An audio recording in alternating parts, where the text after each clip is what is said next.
DipaGang. So today I am back with another video, and if you are not subscribed, I honestly don't even know what the heck you are doing. Like, what are you doing? Like, why you don't want to hit that subscribe button down below for me? Okay, so basically y'all about to watch me go to the nail shop and see the whole entire process of me actually getting my nails done from start to finish.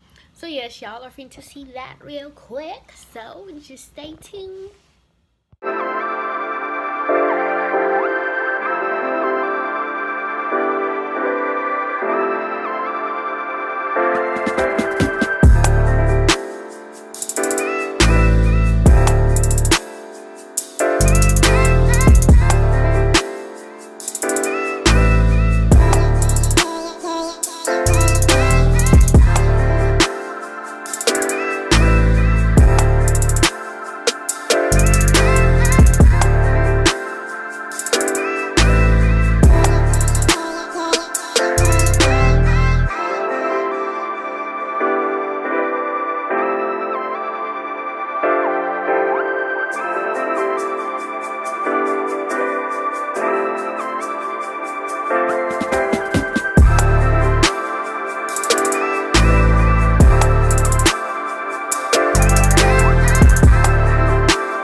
to the end of the video, y'all see how good he did, how gentle he was, how patient he was. That is my new nail tech. He is bum. Literally every time I go to him, I show him a picture of my nails and exactly what I want, and he either does just that or he does it better. So as y'all can see, this is my new set. I wanted to go for like this little theme, I guess, and it looks so good. Like, so y'all, like, he did good, y'all. Like, look at this, like, oh, my nail tech really is bomb. Like, y'all, I did not expect these to look as good. Like, he really be snapping. Y'all see my freaking wig cap, but you know what? It's the end of the day, and I'm gonna really honestly take this wig off once I get done with this video. But DipaGang, thank you all so much for watching, and thank you for the 1K DipaGang members. Like, yes, y'all, I have a video on there coming out probably after this video, so y'all stay tuned to that. I've been wanting to drop it, and I really wanted to say something about it, but like, I just want that video to be a different type of special video from any video on my channel. So that is why. So don't think I don't see y'all and I don't know what's going on, because I know. And like I said, I will be dropping it soon. So yes, thank you so much. I really don't want to say too much thank yous right now, because that video is going to just be about that. So yeah, but I love y'all, DipaGang. I hope y'all have a great day, a great night, wherever you are. Remember to remain positive, be a positive person, and stay positive. I love y'all.